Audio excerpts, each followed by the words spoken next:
You are listening to the Navigating Adult ADHD podcast with your ADHD coach and expert, Zena.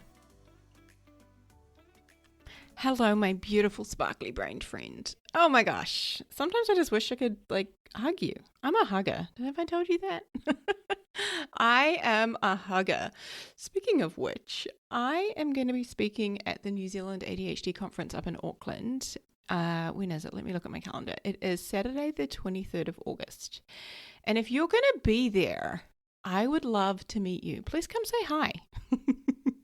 Especially when I'm standing around just staring and smiling at random people. This is what I do. I'm just looking at people smiling. Come and say hi. Come and introduce yourself. Tell me if you're listening to the podcast, what your favorite episode is. And if you are there and you get to see me speak, I'm going to be talking about emotions. Then, of course, I'm sure we will have a lot to talk about because we all feel the feels big time. So yeah, I'm going to be at the New Zealand ADHD conference, and then I will be in the Christchurch one. I think I'm speaking on a panel in Christchurch, which is Saturday, the 6th of December. So if you're going to be at the Christchurch one, I would also love to meet you. Love to meet you. Funny story. Last time I told everybody I was going to be wearing a bright pink jacket. I wore a bright pink blazer. And I met this girl who was wearing a fluorescent pink trench coat, like full length trench coat, right? And she had said how many people, because she had long dark hair like me, how many people had gone up to her and been like, "Are you Zena?" I was like, "Oh, that's crazy." So I'll have to tell you all ahead of time what I'll be wearing. And at the moment, I'm probably thinking it's going to be a glittery pink blazer, like a sparkly pink jacket. So that's what I'm thinking, but I'll keep you posted. It'll be some dopamine dressing. All right, how did we get so off track? Oh my gosh, my friend. We are talking about burnout today, okay? So if you have been feeling emotionally drained, physically exhausted or just wiped out, or if you're feeling like everything is always too much, no matter what it is, then you might be experiencing ADHD burnout, okay? And it is brutal. My heart goes out to anyone who is experiencing it right now because it sucks, all right? So in this episode, I'm going to share with you the 9 signs that you might be experiencing ADHD burnout, and I'm also going to talk briefly about what to do if that is you, what you can do to start, feeling better and start to get back to feeling like yourself again, okay? So this episode is actually a little sneak peek into a class that I'm teaching inside the membership, so inside the Navigating Adult ADHD membership, and that class is called How to Recover from and Prevent Burnout. And if this episode resonates with you, then I would highly encourage you to come and check that out and come and, have a look in the membership, come and join us, and I'm going to tell you more about that at the end, okay? So, burnout, what is it? Right? In very simple terms, burnout is when you have overdrawn your energy bank accounts, okay? Just like overspending money, right? You have overspent your physical, mental, and emotional energy, all right? You're in the negatives, and now it is catching up with you, okay? So let's get into these 9 signs. And before we do, actually, I will mention that we have at least 3 prior episodes on ADHD burnout. I'm going to link them below in the show notes. I don't remember the numbers off the top of my head, but we have at least 3, and I've also got some around boundaries. I'm going to link, I think there's about 5 or 6 that I would recommend. Not that you need to listen to them all, but if you want to learn more about this, if this is sort of your first introduction to it, I'm going to link those episodes for you below so that you can go and learn more. And you'll also hear more about my story, my experience of burnout. I share a couple of different stories of that. I talk about more of the ADHD and why this happens from an ADHD brain perspective, all of that, but we're not doing that today, okay? Today we're going to the 9 common signs of ADHD burnout. All right, let's go, my friend. Number 1 is not feeling rested. No matter how much sleep you get, you wake up and you just feel exhausted. You just don't feel like you have had enough sleep. And maybe that for you looks like an extreme lack of energy, like extreme, right? Just no matter how much rest you get, just never feeling like you have had rest, like you are actually rested. Okay. Number 2 is a lack of enthusiasm. Now, this is usually very noticeable on things that you used to enjoy or you typically would enjoy. Okay. So I've shared the story before where the year I noticed that I was in burnout was when my partner and I had a trip booked to Hawaii. And I love Hawaii. It's one of my favorite places on the planet. I've been before. Like, I could live there. Absolutely love it. And my partner kept saying to me, because it was his first time going, right? And he's like a little puppy. He's like so excited. And he would say to me, hey, are you excited? Are you excited Hawaii's getting closer? And I was like, nah, not really, but I know I'll enjoy it. And to me, I was like, why am I not excited? I love this place. Like, why am I not feeling anything about it? Like, I was not excited at all. And that was not like me. So that was one of the ways for me that it was just so noticeable. I was just not enthusiastic or excited about the things that I typically would be, right? So if for you, like if you love to, gosh, my mind is going blank. Let me use another example from my life, like going to Toastmasters, right? I go to this, Toastmasters pretty much every single week and I love it, right? If I stopped going or, didn't want to go or kind of lost the joy of going, then that would be something for me to be like, actually, maybe that's a sign, right? The things that you enjoy in your life, right? Maybe it's catching up with friends. Maybe it's crocheting. Maybe it's painting, right? Whatever it is, those things that you love and enjoy, when you lose the joy of them and you don't, get that enthusiasm that you typically would, that is a sign. All right. Number 3 is neglecting your self-care or your personal hygiene. Okay. So that might look like, just skipping brushing your teeth more and more often. For me, it was really noticeable in how often I wash my hair. Like, I hate washing my hair anyway, but I would say at the moment I do it like once a week. Right.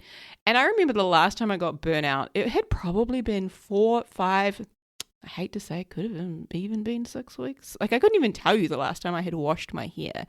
And it didn't smell. Did it look great? Probably not. No. But it was just one of those things that it was just too much. I just kept putting it off. So when you're neglecting any of those kind of basic self-care things and those personal hygiene things, brushing your hair, washing your hair, doing your teeth, those kinds of things, that could be a sign. Now, we naturally have a tendency to sort of push back on some of those things and not want to do them anyway.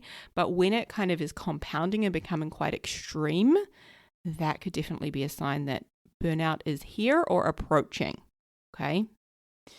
Number 4 is heightened irritability. Okay.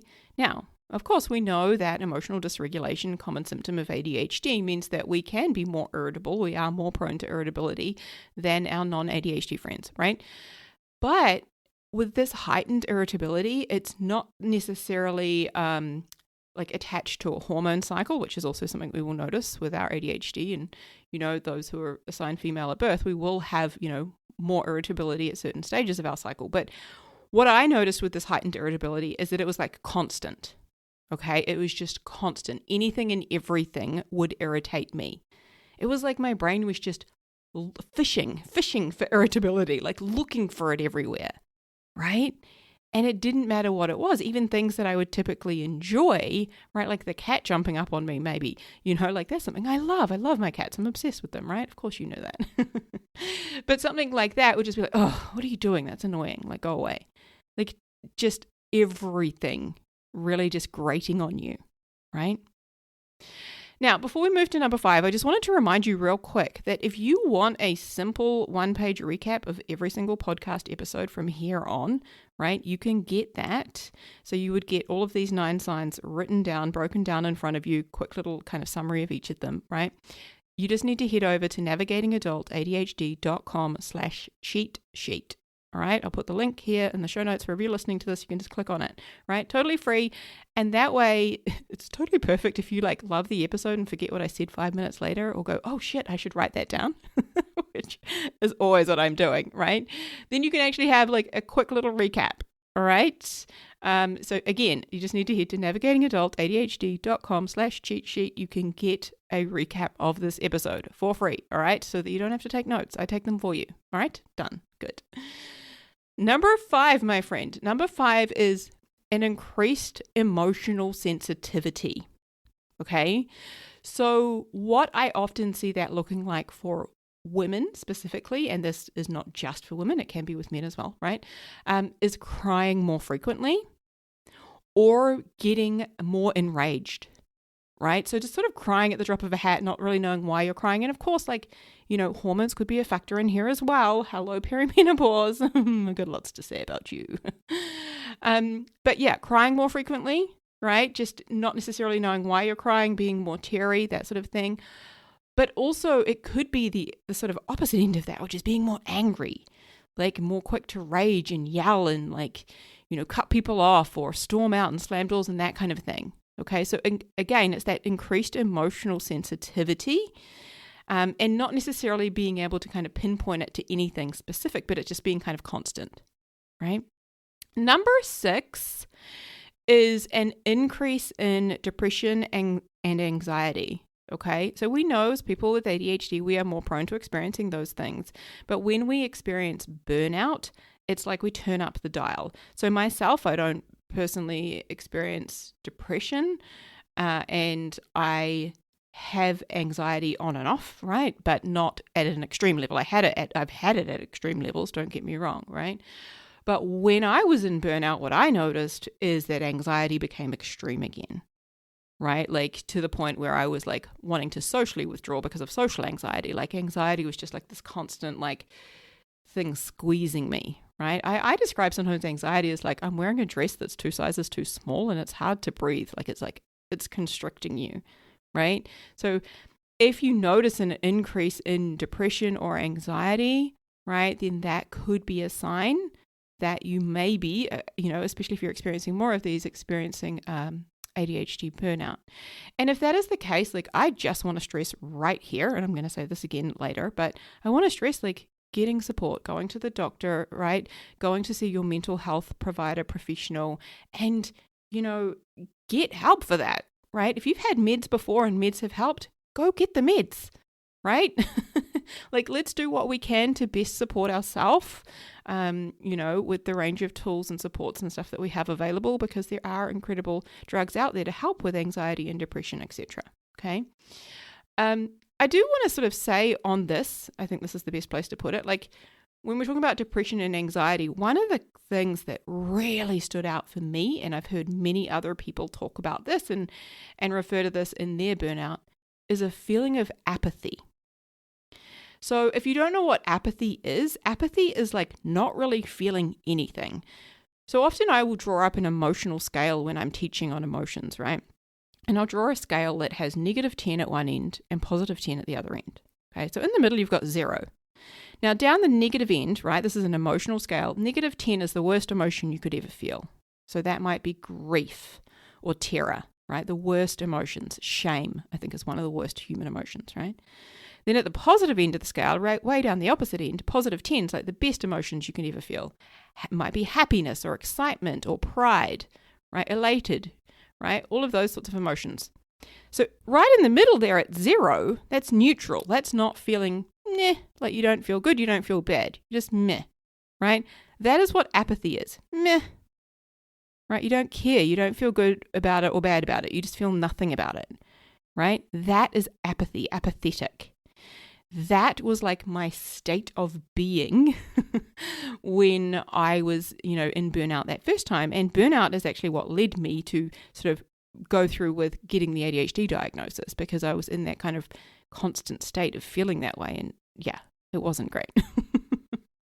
So yeah, apathy is just something I want to mention there as well. Number 7 is like this inability to see things improving. Right? So kind of it may be that you've become more negative right? You perhaps feel kind of hopeless or helpless, right? This sort of sense that things are always going to be like this, right? Like this is just what it is, kind of like almost resigned to it, right? That's another sign. Number 8 is social withdrawal. Okay, so that might be that you start spending less and less time with your friends. You stop going out with your coworkers on a Friday for drinks. You, are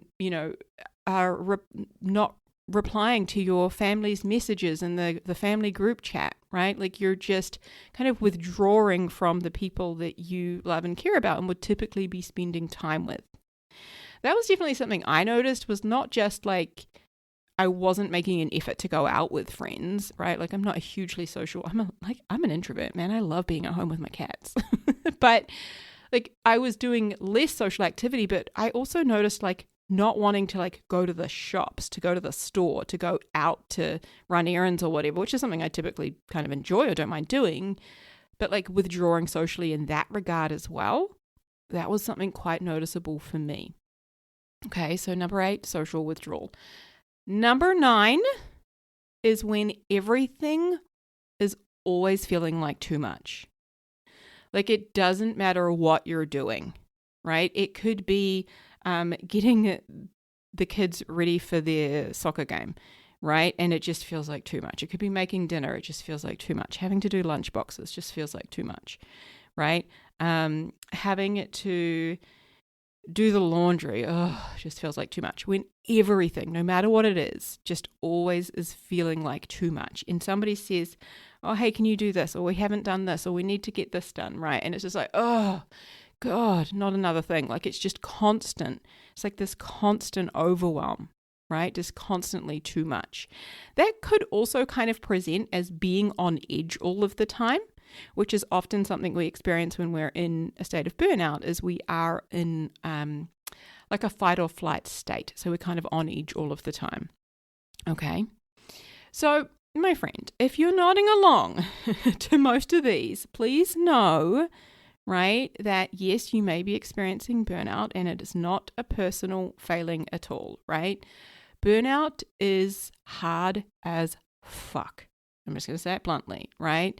And when you're in burnout, your brain, your body, they are telling you, we need rest, okay? We need a rest and we need to take care of ourselves. Now, I also want to acknowledge how difficult that can often be for many of us, because many of us have kind of been raised to think of rest as being lazy or unproductive, right? And, we kind of think that we need to stay productive. We've tied our self-worth to that very often. But if you think that rest is lazy or has to be earned, right, then you may also think that any kind of self-care is extreme, right? And that is sometimes because we have been raised in a household that didn't do those things so well. Okay, so if you were raised in a household where perhaps you had a parent who wouldn't sit still and was constantly go, go, go, and like had to like earn their rest and would like call you lazy if you were sitting down watching TV, right? Like I was raised in a household with one parent who did that constantly, right? Like even on his weekends after like a massive week of work, like had to continuously be doing things up at the ass crack of dawn, like, right until like he'd start drinking at like 3 or 4 o'clock. And that was when he was allowed to switch off, right? And anytime I was like sitting around watching TV inside, it was like, oh, you're so lazy, right? So many of us have kind of had a similar experience to that, where we see any kind of rest as being lazy and we should fill up our time and be productive and always be doing things. But also like we often weren't raised in a family that prioritized their own self-care and demonstrated that, right? So I certainly wasn't, and my guess is that that's a possibility for you too. So I think it's important to kind of highlight that sometimes we think, we shouldn't be resting or we shouldn't be doing self-care because it's selfish or what have you, and that's total bullshit, right? And that kind of, that way of thinking has got us into some trouble, hasn't it? Because we're in burnout. Yeah. So if this is you want to start by scaling back your commitments, okay? you got to scale back at work. You got to scale back at home, right? In life in general. Now, you're going to feel like you can't do that, right? Because you are Superwoman, Superman, what have you, right? And everyone needs you, and there is no way to scale back. But my friend, hear me when I say you must, because you can't keep going like this. It doesn't get better if you keep doing this, okay? When we're in burnout, we need to start putting back into our energy bank account right away, okay? So here are 2 things that I want to offer you to start doing today. Number 1 is to get support, okay? So that could be you go to see your doctor, your GP, right? It might be a therapist, a coach, a naturopath, right? It could be, any kind of professional like that. But I'm also talking asking your partner, your family, your friends, right? If you've got kids, can your daughter's best friend's mum pick her up from school and have her for a few hours, right? Like kind of having a little bit more of a give and take relationship with some of the parents, can they take your kid to soccer at the weekend, right? And then you do it the following weekend so that you can get a bit of a break, right? Especially if you're a solo parent, right? Like definitely leaning on those people around us. So yeah, I'm talking family, asking your partner, your family, your friends, speaking to your boss, your colleagues, your co-workers, right? Getting support, asking for help, right? Talking about what you're experiencing, like as safely as you feel, right? I don't want to push you to talk about anything you don't feel safe to talk about, but you got to get some support, my friend. Okay. That also can look like outsourcing, right? Outsourcing the groceries, outsourcing like house cleaning. If you're in a position where you can afford to have somebody else come in and clean your house, fantastic, right? If even like buying a fucking robo-vac, one of those robot vacuum cleaners, I see them in Kmart now. I'm looking. I'm looking at one. I'm sure I'll be telling you guys about a new robo-vac in an upcoming episode. But anything like that, right? Like where you can outsource, right? Like if you've got kids, paying the kids. If you've got like neighborhood kids, paying them to mow the lawns, or let the lawns fucking grow, to be honest, right? That's another really important thing, and something I do talk about in the upcoming class is the importance of lowering the bar for yourself and the expectations that you have. Okay? Because those expectations have got you into some trouble, my friend. All right? So again, number 1, getting support. You do not have to do this alone, right? We humans are not designed to, thrive alone. We are designed to thrive in tribes and communities and so forth. So please ask for help and support. Number 2 is boundaries. You gotta start saying no. If you are in burnout, you know what got you here? Saying yes to all the things. Saying yes too many times, okay? No is your new best friend, all right? No. That's it, just no. Can you do this? No. No, I can't. In the upcoming class, I actually give like a whole bunch of different ways to say no, so that you can kind of buy yourself some time to say no, or I'll say no in a way that feels a little safer and more comfortable, because sometimes saying no is hard, right? But here's the thing, the only people who get upset with you when you start setting boundaries are the people who benefited from you having none, okay? So boundaries, saying no, right? That is huge, right? And that, when I kind of notice the burn coming back on, is I've got to go back to my boundaries. Like I have said yes to too many things and I need to dial it back. Where do I need to put some more boundaries in place, right? So, my friend, all right, this was just a little snippet of what we are diving into inside the membership, the Navigating Adult ADHD membership. We have got this class coming up on the 4th of July. Right, I'm teaching it. It's called How to Recover from and Prevent Burnout. And even if you're listening to this after that date in the future, right, the full replay is going to be waiting for you inside the membership vault. You can access it anytime. There's a workbook, like it's epic. And in that class, I'm actually teaching our members like how to recover right? How to recover from burnout. I'm sharing the supplements that I use, right? Tried and tested, all of the science and the research behind them. And I'm talking about how to break the cycle of burnout in your life.